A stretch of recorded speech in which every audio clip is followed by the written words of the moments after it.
If you've ever noticed that you can say something completely normal and then spend the next hour wondering if it came out wrong, or you apologize for things that weren't even your fault, or you feel this quiet sense of guilt even when you haven't actually done anything wrong, you're not imagining it. And it's not because you're too sensitive. There's usually something much deeper happening underneath that feeling. Because guilt, in this case, isn't really about what you did.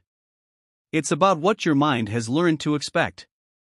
People who feel guilty without a clear reason often share small, almost invisible behaviors. They reread messages before sending them, sometimes multiple times.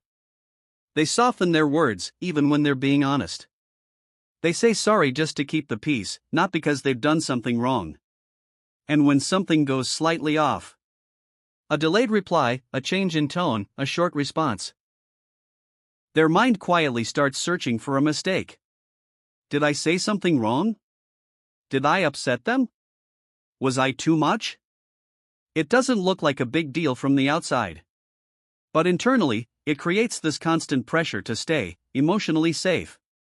The hidden meaning behind this isn't weakness. It's awareness, turned inward. At some point, your brain learned that other people's reactions mattered a lot. Not just socially, but emotionally. Maybe you grew up in an environment where moods shifted quickly, where approval felt unpredictable, where being too much or not enough had consequences, even if they were subtle. So you adapted. You became more observant, more careful, more tuned into how people might feel before they even say anything. And over time, that awareness turned into a habit. A quiet responsibility for how others experience you. That's where the guilt starts to form. Not from actual mistakes, but from the possibility of being the cause of discomfort. So your mind begins to operate in a preventative way. It tries to catch problems before they happen. It tries to adjust, soften, and minimize, just in case. And when something feels even slightly off, it doesn't wait for proof. It assumes. But here's where it goes deeper. This kind of guilt isn't always about other people. Sometimes, it's about identity. If you spent a long time being the understanding one, the easy one, the one who doesn't create problems, then your sense of self starts to attach to that role. You're not just someone who avoids conflict. You're someone who shouldn't be the reason conflict exists. So even neutral situations can feel like quiet violations of that identity. Speaking up can feel like you've done something wrong. Setting boundaries can feel like you're being difficult. Even having needs can carry a subtle sense of guilt.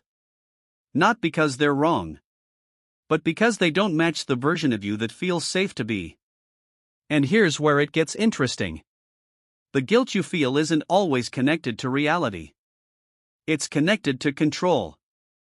Because if your mind can find a reason to blame you, it creates a sense of control over the situation.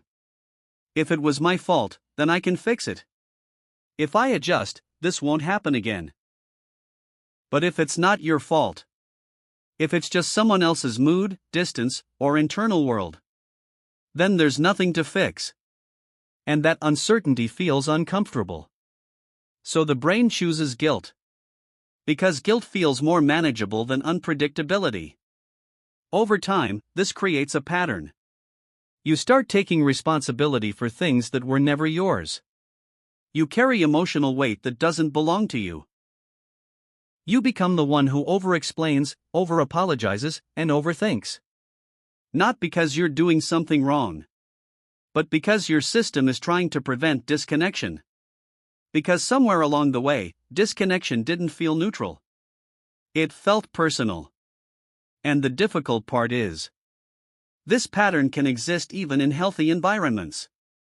Even when people aren't judging you. Even when no one is upset. The feeling still shows up.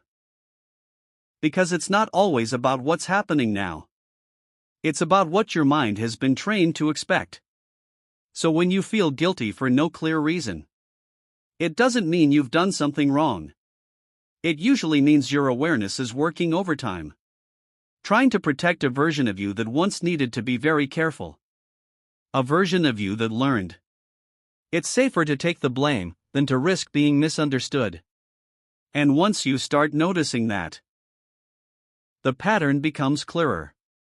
The overthinking, the unnecessary apologies, the quiet pressure to be emotionally perfect. It was never random. It was learned. And when you see it that way, the guilt starts to feel a little different. Not as proof that you've done something wrong, but as a signal of how deeply your mind has been trying to keep you safe. Because sometimes, feeling guilty without a reason isn't about guilt at all. It's about protection. That stayed a little too long. And once you see that, you can't really unsee it. And that awareness quietly changes how you understand yourself. If this explains something you've been feeling but couldn't quite name, there's a lot more beneath the surface than it seems. And understanding that is where everything starts.